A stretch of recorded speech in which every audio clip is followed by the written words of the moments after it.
There are times I wish I had only read it and never lived it, Sondra Locke once described of her tumultuous affair with Clint Eastwood. She was an aspiring director and a brilliant actress when a 13-year-long relationship with Eastwood shattered her life into pieces. How could this tragedy ever happen to Locke?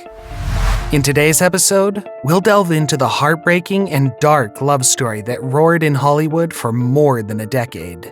Her affair with Eastwood started in 1975 and lasted for 13 years, slowly and steadily destroying Locke's life.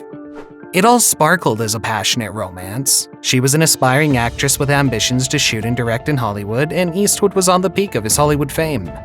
No doubt, he could seem like the right match for a charismatic young performer, right?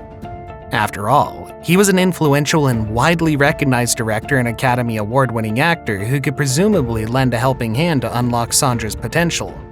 Locke shared her vision of relationships with Eastwood. "I seemed to bring out the little boy in him, and although he loved me for my childlike nature, he brought out the woman in me." Locke thought that Eastwood was the one and only. She had waited for this love to happen for so long. So, she fell in love. Please don't make me sorry I told you. You make me afraid to believe you. I never want to make you sorry. When Sondra met Clint on the film set of The Outlaw Josie Wales in the 1970s, she was married to Gordon Anderson, a talented gay actor. She said that their relationship was nothing more than platonic and explained that they were like sister and brother. Locke and Anderson presumably married for tax purposes. Little did she know that their relationships would last throughout the entirety of Locke's life. What's more, Anderson closely followed the unfolding of Locke's romance with Eastwood. He sharply described his attitude towards his wife's lover. "Clint is a sociopath. I don't think there's another explanation for the way he treats everyone. He cares for no one. I know it's a hard thing to accept, but he's completely unevolved as a human being. He believes in nothing. He's a zero. I'm sorry to be so blunt, but that's it. He needs therapy." When Locke passed away after her prolonged struggle with breast and bone cancer in 2018, she still was legally and officially the wife of Anderson. But how did it happen that her fairy tale romance with Eastwood turned out to be a horror? Locke claimed that Eastwood coerced her to have 2 abortions while they dated.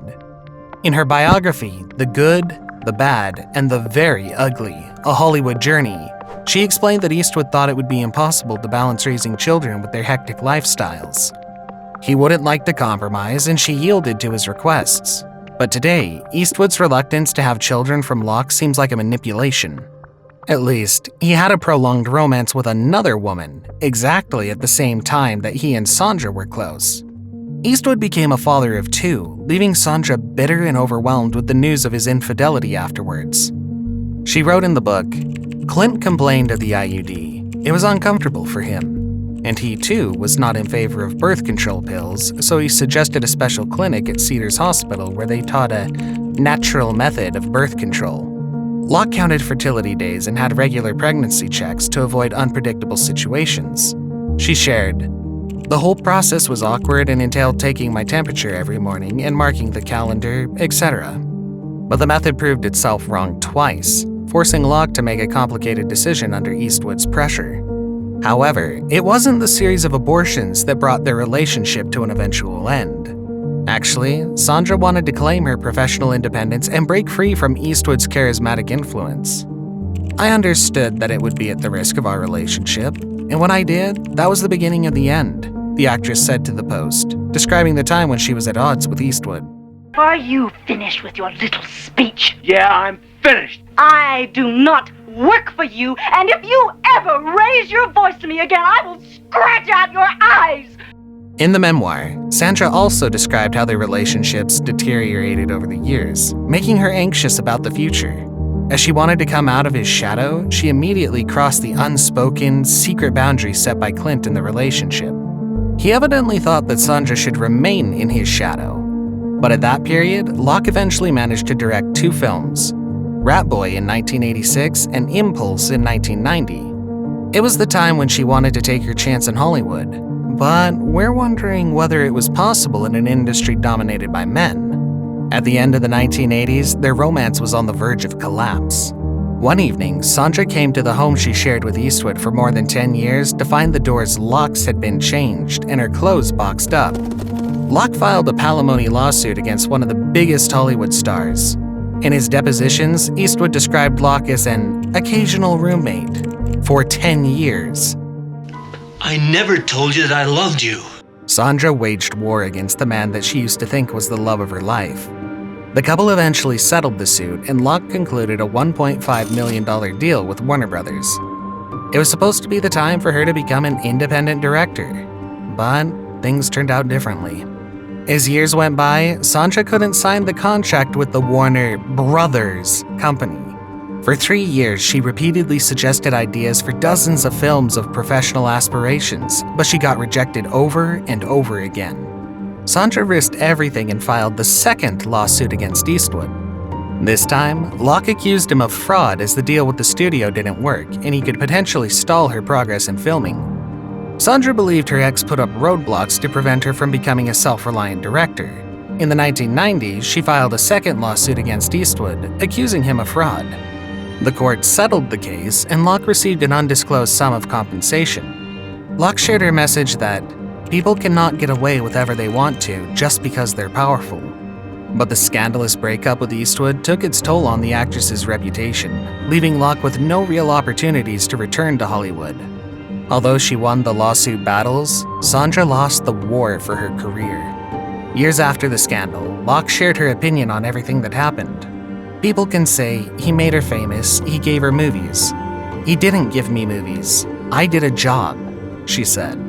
He didn't make me famous. It was never my fame, it was his fame. I was Clint's girl. I only stood to lose professionally. Locke's career was overshadowed by her relationship with Eastwood, making it impossible for the actress to gain past recognition. After the 2 dramatic lawsuits, Locke didn't come back to directing and played small supporting roles in independent films, so fame never returned to her.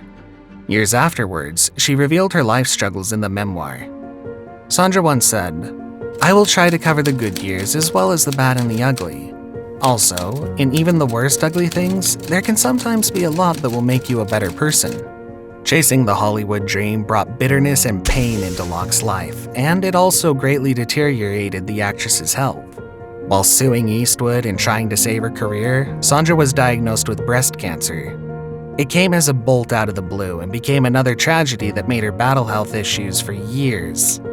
Locke had a double mastectomy and chemotherapy, but her heart couldn't stand the challenge.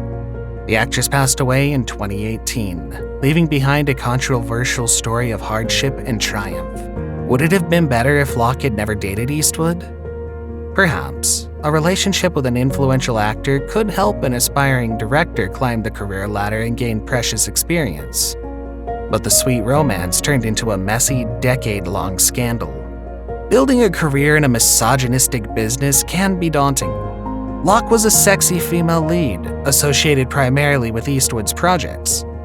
At its pinnacle, her career grew fast, revealing the actress's potential to thrive in the industry. But Eastwood heavily punished her ambition to venture into uncharted territory and gain more freedom. As she struggled to come out of Eastwood's shadow and be recognized as a professional, her efforts went downhill over and over again. Locke's story showed that even the biggest Hollywood actors could face the consequences of their misdeeds. She proved her case and showed everyone the day-to-day struggles women face in the industry. It was the first sign of massive change in perception of women in acting and directing. Maybe that's why we should remember Locke for her persistent courage to fight against injustice.